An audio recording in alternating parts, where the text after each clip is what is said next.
Hola, ¿qué tal? Buen día.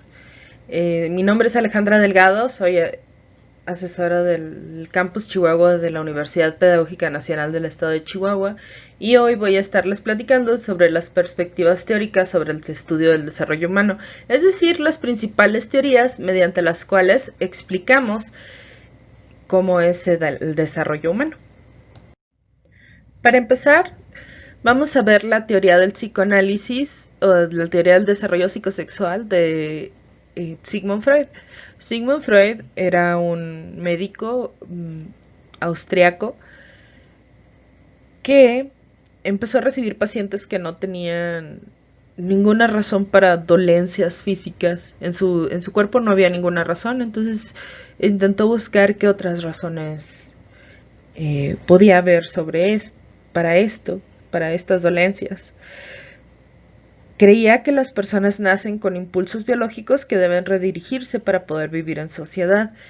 Y él habla de dos instintos, el instinto de vida y el instinto de muerte, que son Eros y Tánatos. Se centraba en el instinto de vida que producía una energía. A esta energía la llamó líbido o energía libidinal, que aunado con las necesidades que tenemos, se convertían en pulsiones. Las pulsiones es lo que te impulsa a tratar de satisfacer una necesidad. Él formuló este modelo estructural de la personalidad en el que cuando nacemos somos principalmente ello o id. El ello son todos los deseos y necesidades que tenemos a lo largo de nuestra vida. Si tienes hambre, si tienes sed, si tienes calor, si tienes frío, si tienes ganas de ir al baño. Todo está en el ello. Y cuando nacemos somos puro ello. Eventualmente, a partir del contacto con la realidad, desarrollamos un yo. Este yo es regido por lo que le llaman el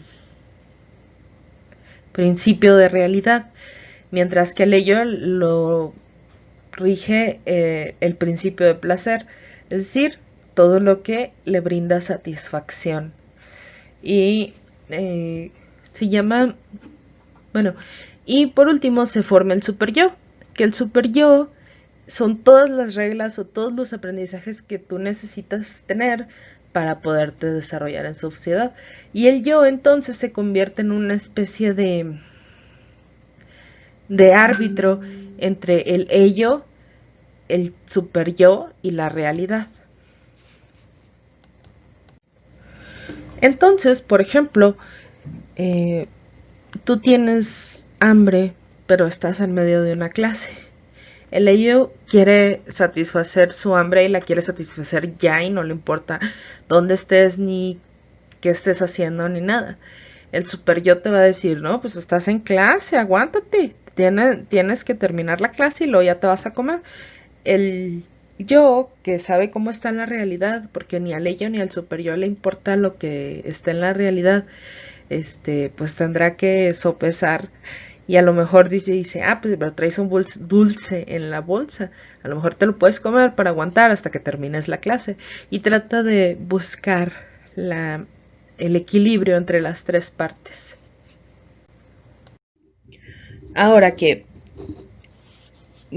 ¿cómo nos relacionamos con la realidad? En primer lugar, pues tenemos el consciente, que es nuestro yo, con lo que nos enfrentamos a la realidad. Y luego tenemos el preconsciente, que es una estructura donde se guarda todo lo que utilizamos regularmente. Por ejemplo, no siempre recuerdas tu número de teléfono, pero si te lo pido, probablemente puedas recuperarlo. Eso está en el preconsciente, las cosas que utilizamos y las reglas, por ejemplo, no hacerte pipí en la silla, ir al baño y esas cosas. Entonces, entre el consciente y el preconsciente, pues siempre hay una comunicación. Puedes guardar cosas, puedes recuperar cosas. Y parte del super yo se encuentra en el preconsciente. La otra parte está en el subconsciente. El subconsciente se refiere a aquellas cosas que no puedes recuperar tan fácilmente de tus recuerdos. para Freud, todo lo que vives se guarda en ti, está guardado en alguna parte. Lo que pasa es que si no lo estás usando, si no necesitas echar mano de ello, pues no es necesario que lo recuerdes. Y entonces lo manda al subconsciente. Pero resulta que también en el subconsciente se guardan todas las cosas que te dañan o no quieres recordar. Y todo se va guardando ahí. Y el ello trabaja en el subconsciente. Entonces, si la mayor parte de las cosas se guardan en el subconsciente, ¿cómo se le hace para acceder a ellas? Porque bueno, luego de repente tu subconsciente necesita mandarle mensajes a tu consciente, ¿no? Por ejemplo, si decimos que el ello son necesidades y está en el subconsciente, pues tiene una manera de comunicarse. Y esto es a través de las pulsiones. Cuando no son necesidades y necesita comunicarse con el consciente, lo que hace es mandar mensajes a través de los sueños. Y entonces los sueños para Freud son la manera en la que tu subconsciente está tratando de decirte algo a tu consciente. También es a través de las equivocaciones. Para Freud no existen las equivocaciones. Y él habla de algo que le llamamos el desliz freudiano, que es equivocaciones que no son tan sin propósito como no quisiera. Estas equivocaciones, por ejemplo, cuando le dices el nombre de tu ex a tu novio actual, es porque en un nivel subconsciente todavía quieres a tu ex. Ahora que esto es lo que decía Freud, ¿verdad? No necesariamente las cosas son así.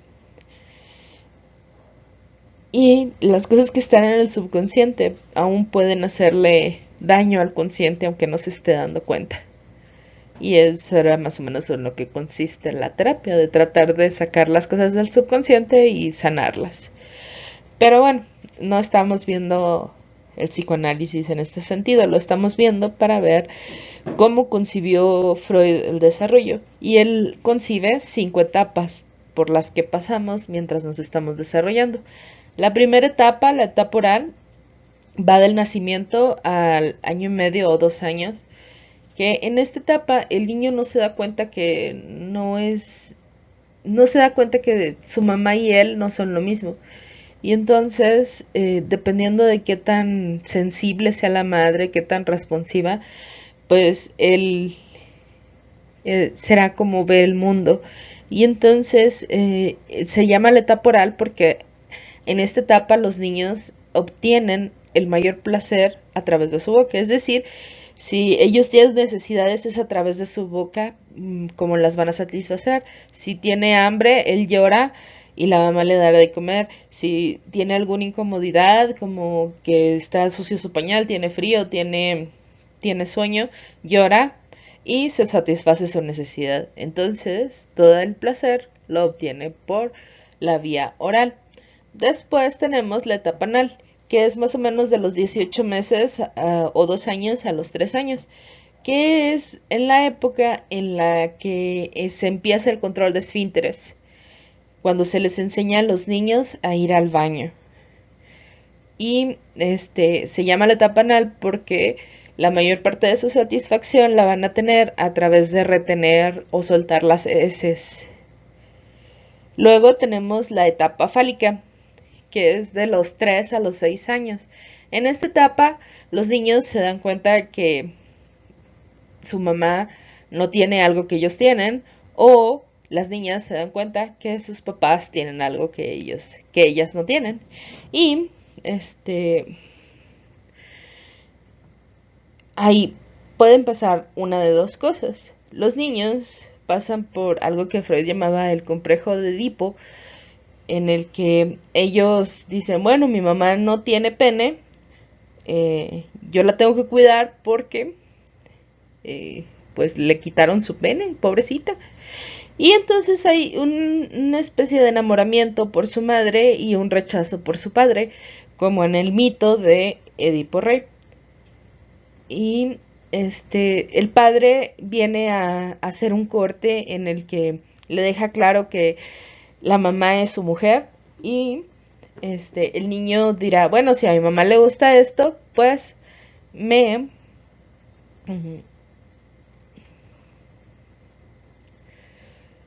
pues tengo que hacer como mi papá para que mi mamá me quiera, y empieza a identificarse con el rol masculino, es decir, el del papá. Y las niñas dicen, oh, mi papá tiene algo que yo no tengo y yo lo quiero. Entonces, se apegan al papá porque Freud le llama envidia del pene. Ellas quieren un pene y rechaza a la mamá porque la mamá no tiene. Entonces, y de la misma manera, la mamá viene a hacer un corte y ella tendrá que identificarse con el rol femenino para poder sobrellevar. Durante esta etapa, los niños, como están descubriendo sus genitales, pues hay mucha manipulación de los genitales. No es necesariamente sexual en el sentido genital que tenemos los adultos, pero sí sienten placer al manipular sus genitales. Luego sigue la etapa de latencia. En la etapa de latencia los niños están yendo a la primaria y los niños se juntan con los niños, las niñas con las niñas y refuerzan los roles, que practican los roles que aprendieron, ¿no? Del femenino, el masculino, y los niños dicen guácala, las niñas quieren puras cosas cursis, las niñas dicen ay guácala, los niños están bien cochinos y no se juntan y exageran los rasgos aún un poco más porque están practicando. Y por último está la etapa genital, en la que cuando los órganos sexuales alcanzan la madurez y el varón tiene su primera emisión y la chica tiene su primera menarquia, pues alcanzan la madurez sexual, hasta, bueno, no más del cuerpo, y entonces les empieza a atraer el sexo opuesto y se supone que ya todos estamos en esta etapa. Ahí termina el desarrollo de las personas. Esto es lo que pensaba Sigmund Freud. Continuando con el psicoanálisis, vamos a ver la propuesta de Erik Erikson, que él, a diferencia de Freud, no pensaba que era el placer lo que nos impulsaba en la vida, sino el logro. El lograr cosas era nuestra fuerza para pues irnos desarrollando. Él fue uno de los primeros teóricos que habla sobre el desarrollo a lo largo de la vida, y él divide las etapas de desarrollo en varios conflictos en los que vas a lograr una virtud o no la logras y tienes otro tipo de atributo.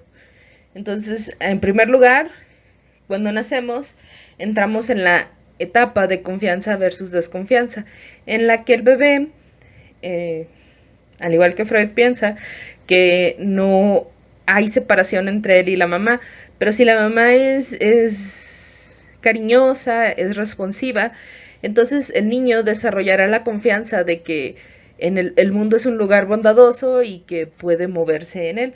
Si no es así, pues desarrollará una desconfianza del mundo. Luego está la etapa de autonomía contra vergüenza y duda, que es de los 18 meses a los 3 años. En esta época, pues es el entrenamiento de esfínteres. Y entonces el niño tendrá la autonomía para cubrir sus necesidades, o si se le regaña, si se le castiga, si se le humilla, pues desarrollará vergüenza y duda. De los 3 a los 6 años está la etapa de iniciativa contra culpa. En esta etapa, los niños es cuando son muy traviesos y todos quieren hacer, todo quieren probar, todo quieren agarrar. Si los papás son responsivos y les dan un ambiente rico en estímulos, pues el niño desarrollará la iniciativa. Si le impulsan sus curiosidades y así.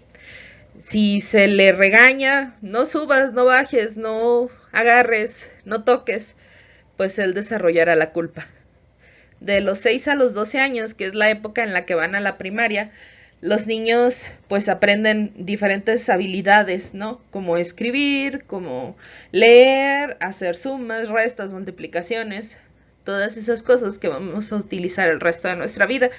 Si ellos encuentran un ambiente que les favorezca aprender estas cosas, pues desarrollarán la laboriosidad.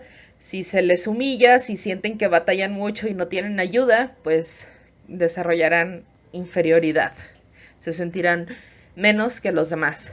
Luego, durante la adolescencia, entramos en la etapa de identidad contra confusión de roles. En esta etapa, los muchachos prueban diferentes cosas y ponen a prueba las reglas de sus papás. Y entonces ellos van encontrando esto sí soy yo y esto no. Por eso encuentran su identidad o desarrollan una identidad. Si ellos no encuentran algo con lo que se identifiquen, pues tendrán confusión de roles y más adelante en su vida batallarán para conservar un trabajo o saber qué es lo que quieren. Durante la adultez temprana, que es como entre los 20 y los 40 años, los jóvenes buscan su pareja, tienen un conjunto de amigos cercanos, ya no se juntan con todo el mundo y establecen relaciones que favorecen la intimidad. Si ellos no son capaces de encontrar una pareja o de encontrar este grupo de amigos, pues caerán en el aislamiento. Después, en la adultez media, como de los 40 a los 60 más o menos, es la época en la que los jóvenes, bueno, ya no son jóvenes, las personas tienen un trabajo y buscan generar desde su trabajo, crear desde su trabajo, buscan subir de puesto, comprar casa, hacer una familia. Si lo logran, pues lograrán la creatividad, si no, se sentirán estancados. Y por último, en la adultez tardía o la vejez, a partir de más o menos los 60 años, está la integridad contra la desesperación. Esto es que las personas mayores ven a su vida, ven en retrospectiva lo que han hecho. Si ellos se sienten a gusto, si se sienten que han logrado lo que ellos querían, pues tendrán integridad. De otra manera caerán en la desesperación. Hay que recordar que esto está basado en un promedio de vida diferente al que tenemos ahora, entonces a lo mejor ha cambiado desde entonces. La siguiente perspectiva que vamos a revisar es la perspectiva del aprendizaje, también llamada conductismo. En esta perspectiva hay tres posiciones o tres momentos que vamos a revisar. El primero es el condicionamiento clásico. Los principales exponentes de este modelo son Iván Pavlov y John Watson. Iván Pavlov es el primero. Él era un fisiatra que estaba investigando cómo funcionaba el sistema digestivo. Para esto usaba perros y les estaba midiendo cuánta saliva producían y cuántos jugos gástricos cada vez que comían algo. Pero luego se empezó a dar cuenta que los perros empezaban a salivar y a segregar jugos gástricos sin que hubiera comida de por medio. Y entonces revisando pues, se dio cuenta que los perros estaban reaccionando a sus asistentes. Y entonces diseñó un experimento. Entonces les empezó a dar de comer y cada vez que les daba de comer les sonaba una campanita. Al tiempo de hacer esto varias veces, los perros empezaban a asociar el sonido de la campanita con la comida. Entonces cuando sonaba la campana ellos empezaban a salivar. Esto se le llama condicionamiento clásico, en el que hay un estímulo y una respuesta. El estímulo es un estímulo neutro y la respuesta es una respuesta fisiológica. Por ejemplo, cuando hay aire en tu ojo, tú lo cierras. Si hay un ruido fuerte, te estremeces. Si tienes frío, se te hace la piel de gallina. Son cosas que no tienes control sobre ellas. Pero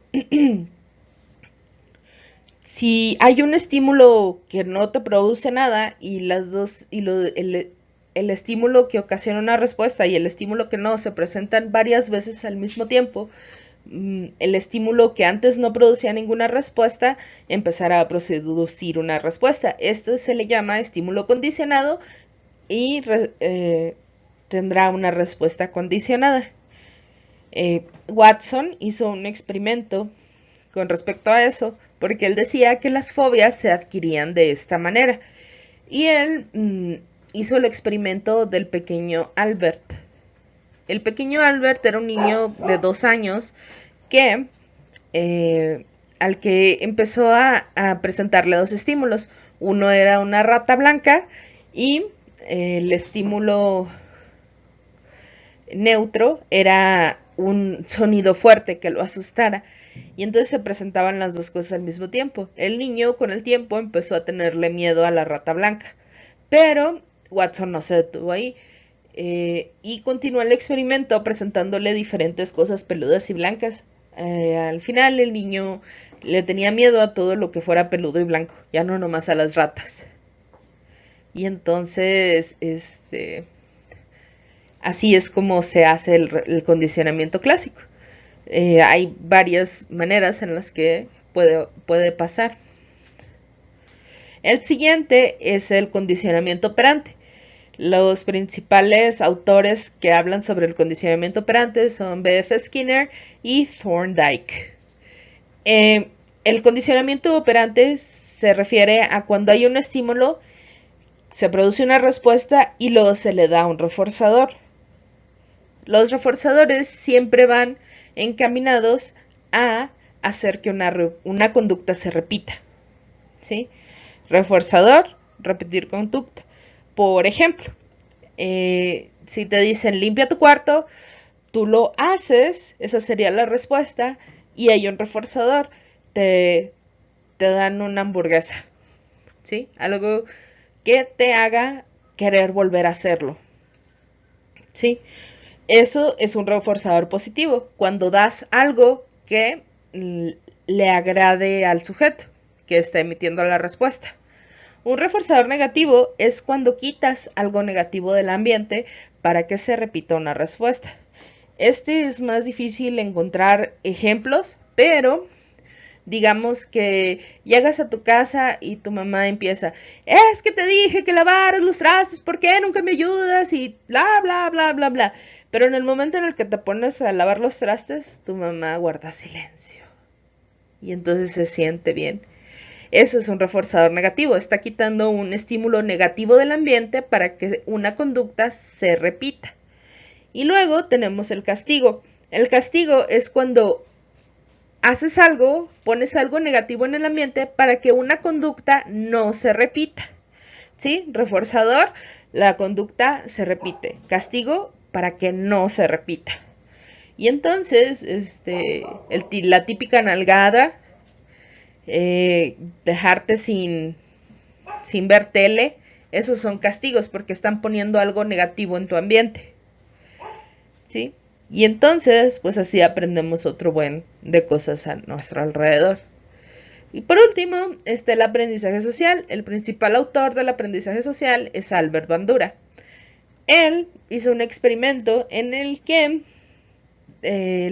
les daba un muñeco a los niños para jugar. Este muñeco era un muñeco que llaman punching bag, en el que tú le pegas y el muñeco se regresa. Y le llamaban el muñeco bobo. El experimento se llama el experimento del muñeco bobo. Y Albert Bandura lo que hacía era poner a los niños a ver tele antes de darles el juguete. Y a algunos niños les ponía programas que no estaban relacionados con el juguete. A otros les puso un adulto que estaba jugando con el juguete, pero de manera violenta. Y a otros les puso programas violentos en la tele. Los niños que habían visto programas neutros, cuando les daban el juguete para jugar, ellos en su mayor parte no eran violentos con el juguete. Los niños que habían visto programas en la televisión que eran violentos, sí eran violentos con el juguete, pero los más violentos eran los que habían visto al adulto jugar con el juguete de manera violenta, ¿sí? En este caso hay un modelo que hace que los niños quieran repetir esa conducta y luego hay un reforzador. Por ejemplo, el niño está en la escuela, otro de sus amiguitos dice una grosería y ve que todos sus compañeros se ríen. Entonces dice, pues si digo una grosería, se van a reír conmigo también. Entonces llega a su casa, repite la conducta, que el modelo que era el otro niño, y si los papás se ríen, pues estarán reforzando la conducta. Si los papás se molestan, pues será menos probable que el niño repita la conducta. Y entonces, dentro de la perspectiva del aprendizaje o del conductismo, se cree que las personas nacemos en blanco y que es la sociedad la que nos va dictando cómo vamos a hacer a través de estos 3 procedimientos: del condicionamiento clásico, del condicionamiento operante y del aprendizaje social. La siguiente perspectiva que vamos a revisar es la perspectiva cognoscitiva y vamos a empezar por la teoría cognitiva de Jean Piaget. Jean Piaget era un psicólogo francés que a partir de observar a sus hijos desarrolló una explicación de cómo llegamos a ser como llegamos a ser. Para Piaget, todo nuestro conocimiento se organizaba en estructuras dentro de nuestra mente. Y estas estructuras nos permiten acceder más fácil a la información que tenemos.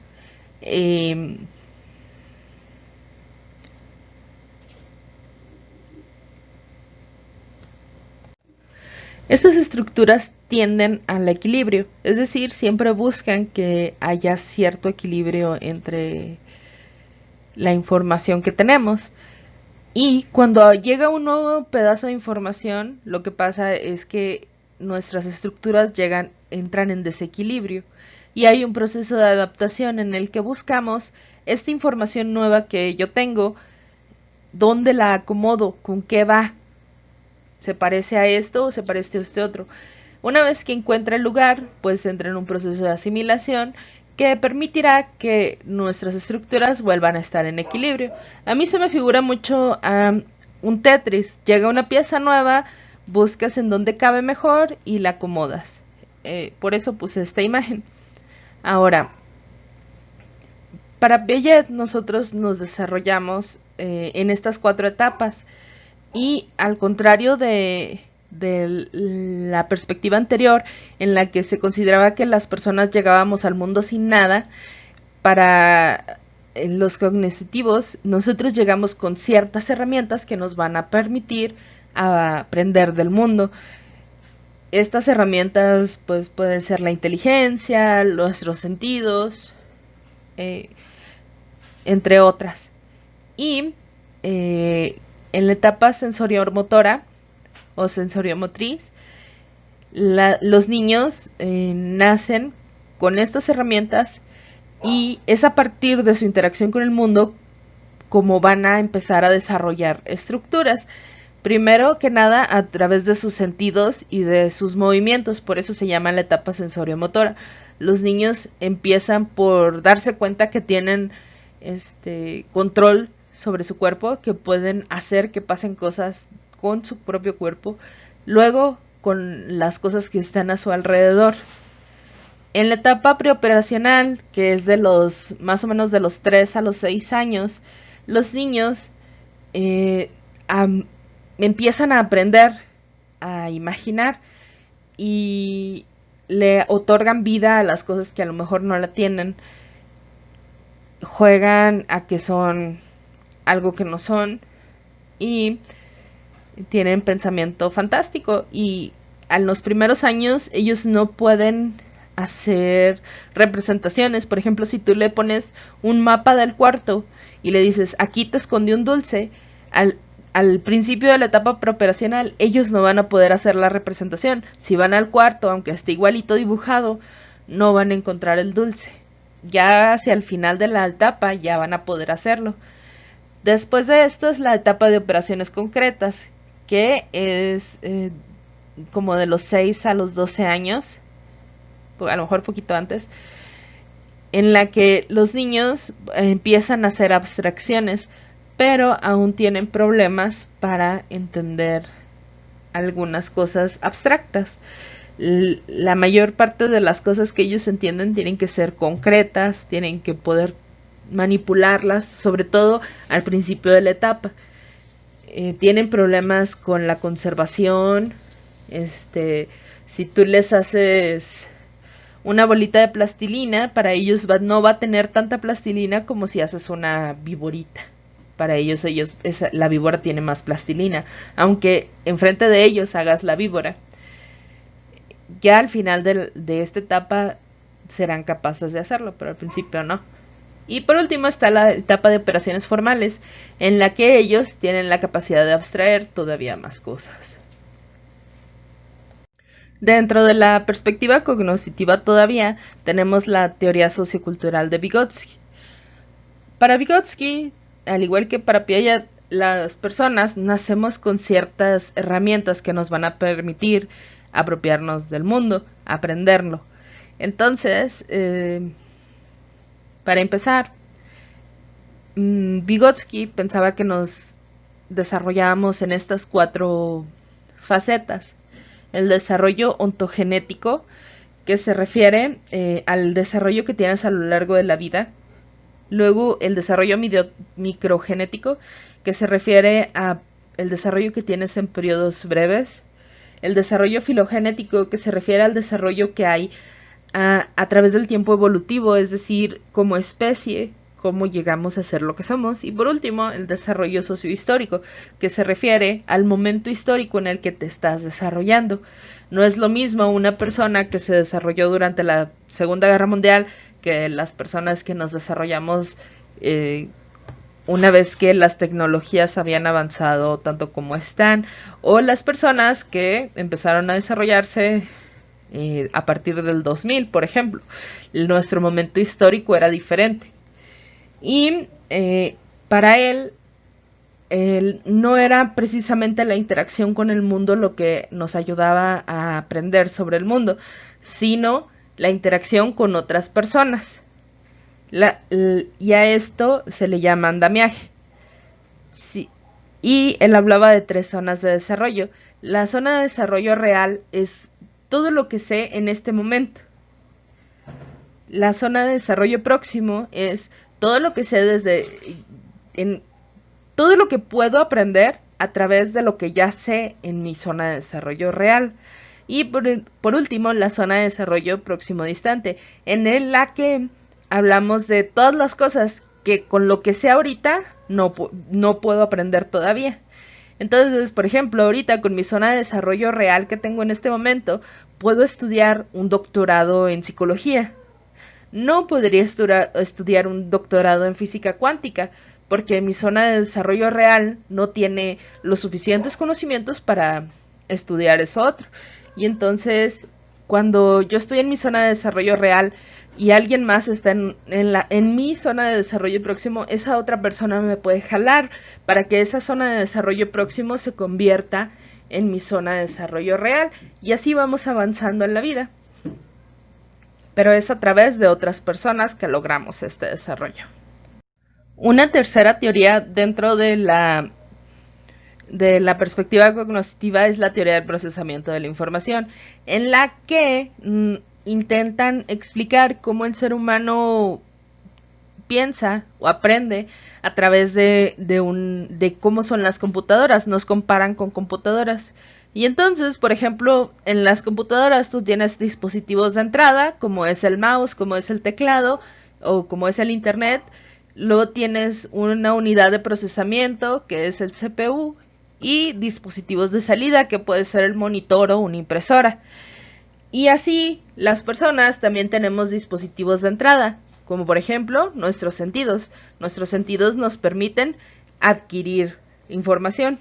Luego tenemos procesos como la atención, la memoria y la inteligencia, que nos van a permitir hacer algo con esa información que recaban los sentidos. Y por último tenemos dispositivos de salida, que es nuestra voz, nuestra conducta.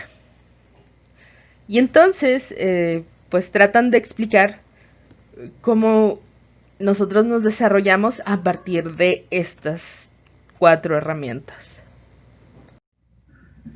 A continuación vamos a hablar sobre la perspectiva contextual o la teoría de sistemas. En esta teoría es una teoría que no surge en la psicología ni en las ciencias del desarrollo, surge de las ciencias naturales, de la ecología para ser exactos, y nos dice que todo en el universo está compuesto de sistemas.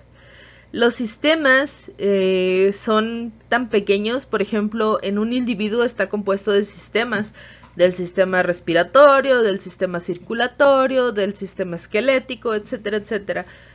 Pero bueno, no nomás sistemas fisiológicos, sino también tenemos una personalidad, un sistema de creencias, un sistema de valores, y estos individuos a su vez están inmersos en sistemas. Como individuos estamos en una familia que se encuentra en una comunidad, también tenemos comunidad en el trabajo, comunidad en la escuela, y esto a su vez está dentro de otro sistema, que es el sistema Chihuahua Capital, que está dentro del sistema Chihuahua Estado, que está dentro de México, que está dentro del continente americano, que está dentro del mundo. Entonces, todo en el mundo funciona a base de sistemas. Aquí, como tenemos a la derecha, el microsistema pues es el individuo, y luego están los sistemas con los que convive, que son los mesosistemas, luego los exosistemas, que son los sistemas con los que no convive directamente, pero le pueden influir.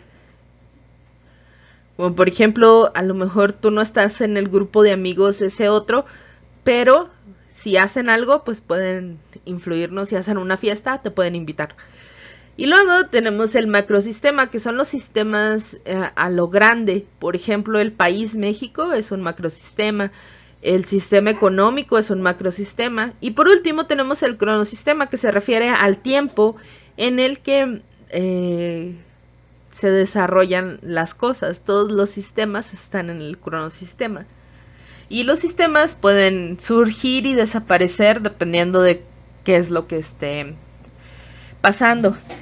Aquí el contexto es lo que determina al individuo, y las personas pues no pueden llegar a ser más que los que su contexto les permite.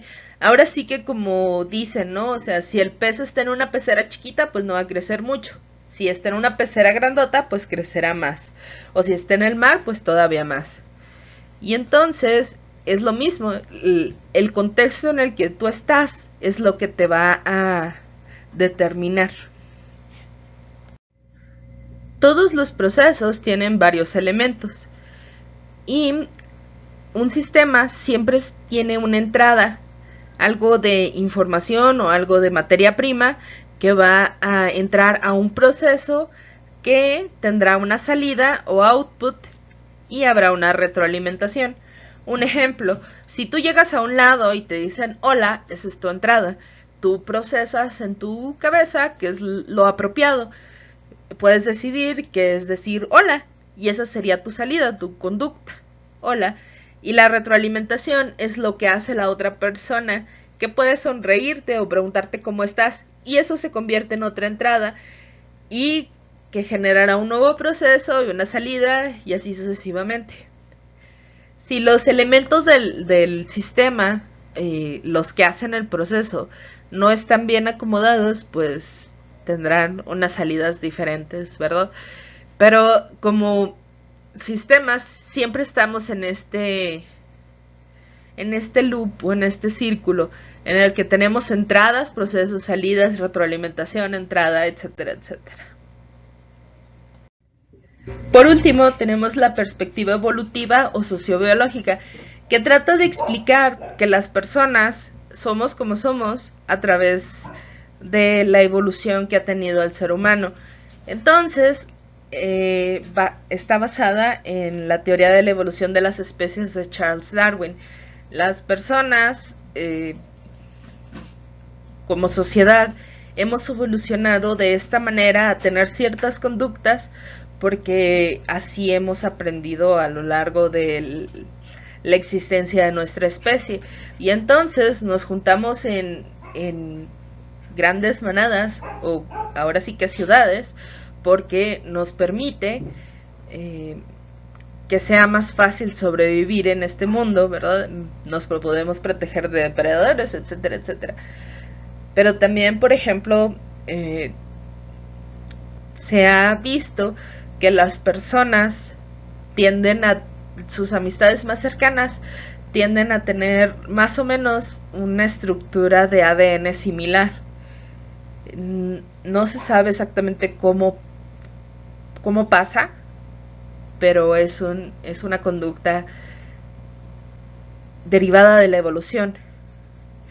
Y por otra parte, está tratando de darle bases biológicas a la conducta, es decir, qué está pasando en el cerebro cuando nos comportamos de una u otra manera, o qué tiene que estar maduro en nuestra cabeza para que nosotros podamos entender una cosa u otra. Eso es lo que está tratando de explicar la teoría sociobiológica o evolutiva. Con esto estamos terminando la explicación de las teorías básicas del desarrollo humano, es decir, en lo que se va a basar todo lo que continúa. Hay que no perder de vista que todas las teorías están tratando de explicar por qué las personas llegamos a ser como somos a través de nuestra vida. Que tengas buen día.